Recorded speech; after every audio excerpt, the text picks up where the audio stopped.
No one knew who he was or why he was put in jail. And over the centuries, some even argue that no one had even seen his face, as this enigmatic prisoner had never spent a day of his life in prison without donning a black velvet mask that hid his true identity. What's up, Top 10 fam? It's Rachel and Dewey.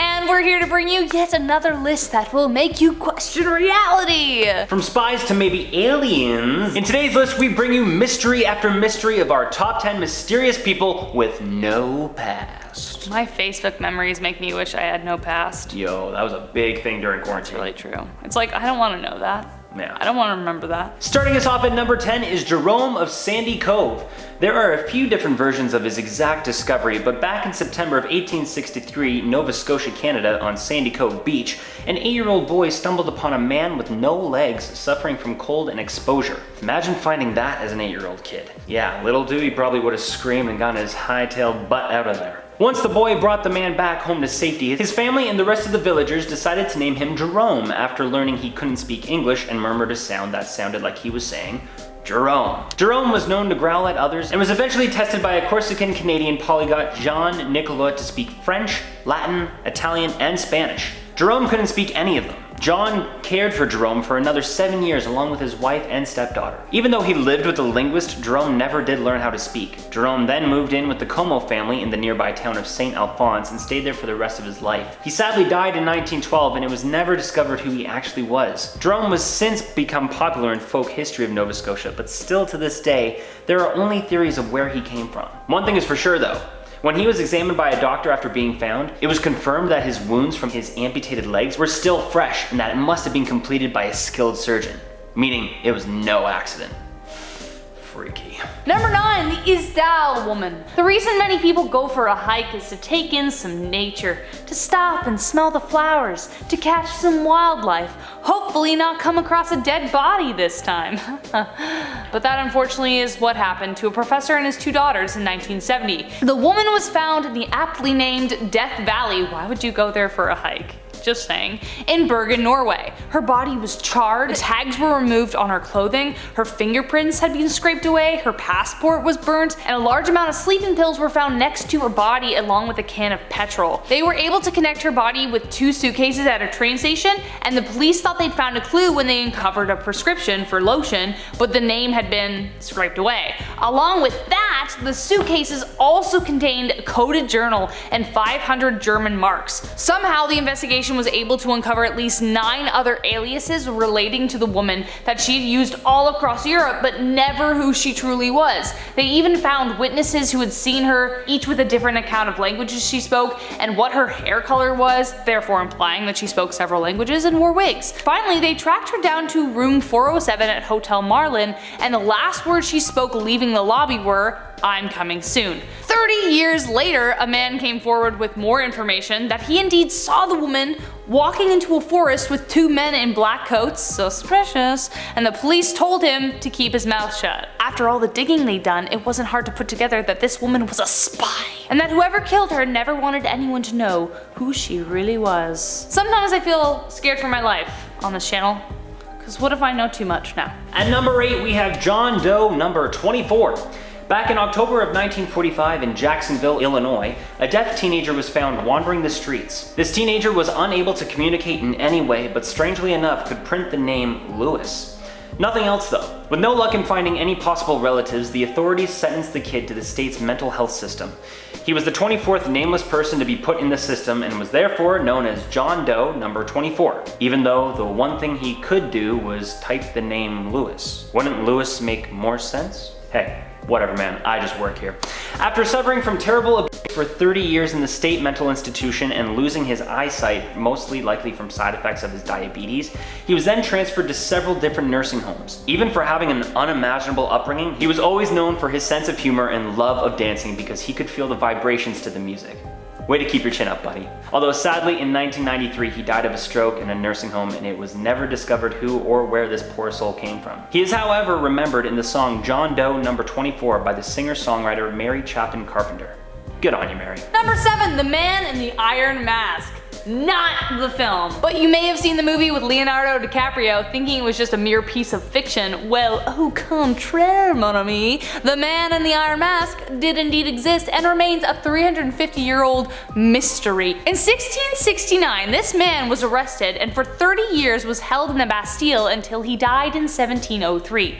No one knew who he was and for what possible reason he was imprisoned not just in a jail cell but behind an iron mask. Famous writers like Voltaire and Alexander Dumas both tried to uncover his identity and, like the movie, believed that he was the twin brother of the French king Louis XIV. The newest theory to his identity was brought to light by a professor at the University of California, Paul Sonino. He, along with others, are pretty much in agreement that his name was Eustache Dauger, based on accounts between the prisoner and the guard. But still, no one really seems to know how he got there and why he was doomed to such a cruel fate. So, the mystery continues.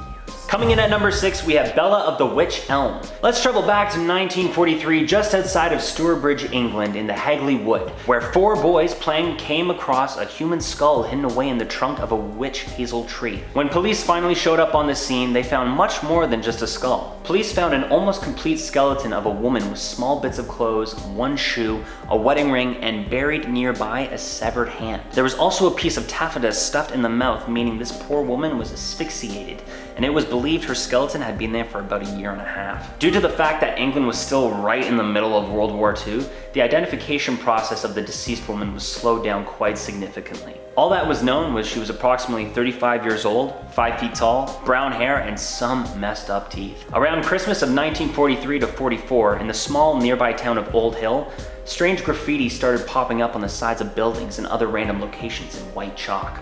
And it said, "Who put Bella, or sometimes Lubella, in the Wych Elm?" The best possible lead authorities did ever come up with was that of Clarabella Dronkers, who was connected to a Nazi spy ring near the Midlands around the same time period. It was never actually confirmed if that was the same Bella as the one that was found in the tree. It should also be mentioned all the way up to 1999, when the last piece of graffiti popped up on the Witchbury obelisk in Birmingham, that no one ever knew who was behind these creepy markings either. Both Little Dewey and Older Dewey are really creeped out by this one and will not be sleeping tonight.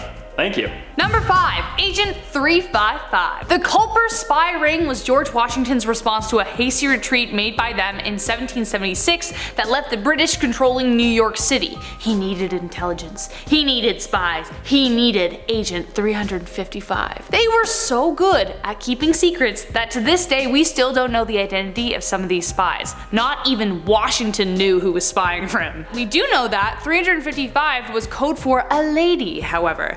That's right, Agent 355 was a female spy who is responsible for the arrest of Major John Andre, the head of England's intelligence operations, and apparently, ooh boy was he attractive.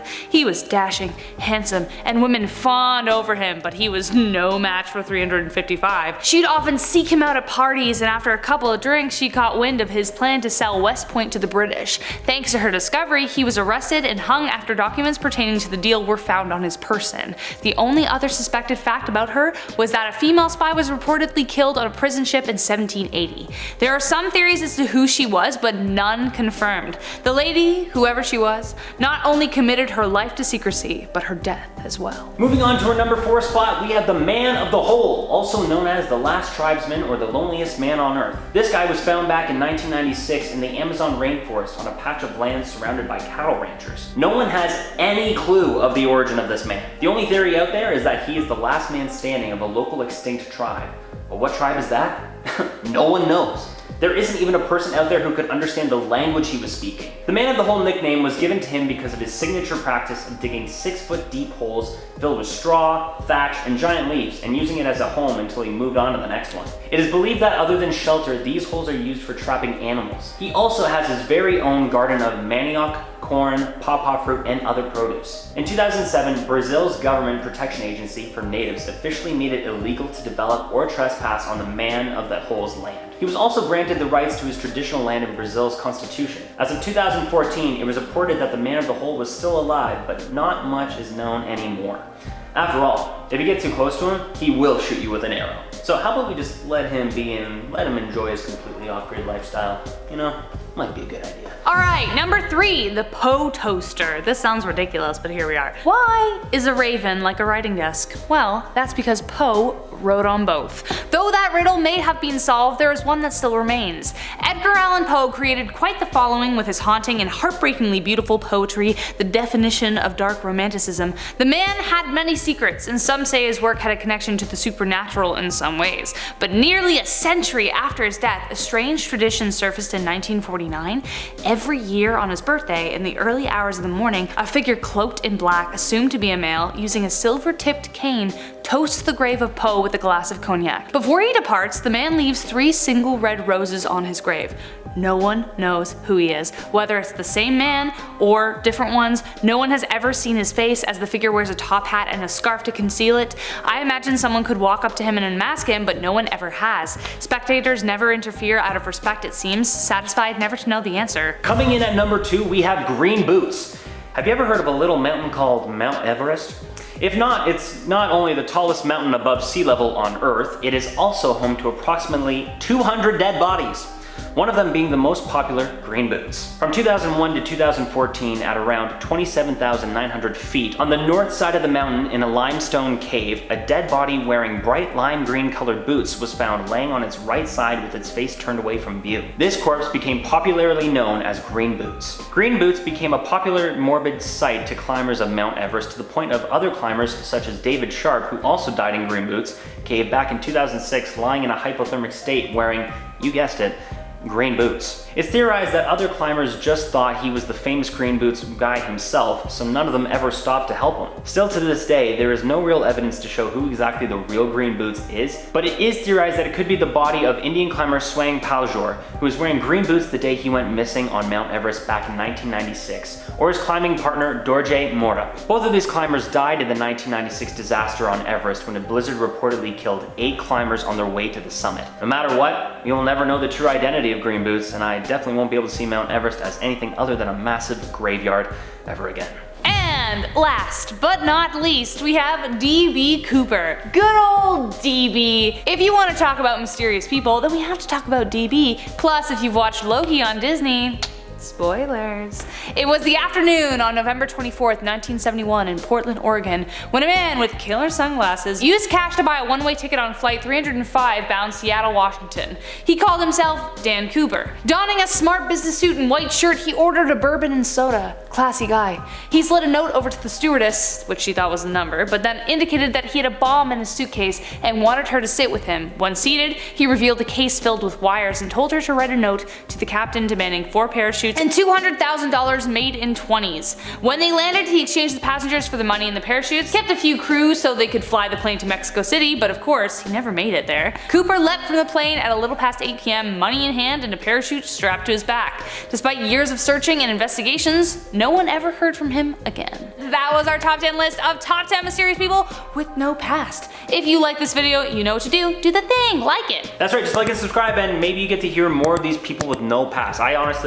I'm lucky I do have a past. I'm also lucky that I do have a past, or am I? There's too much on the internet nowadays. I knew I didn't know her. Anyways guys, we've been your hosts, and until next time, bye. See you all back right here. See you later.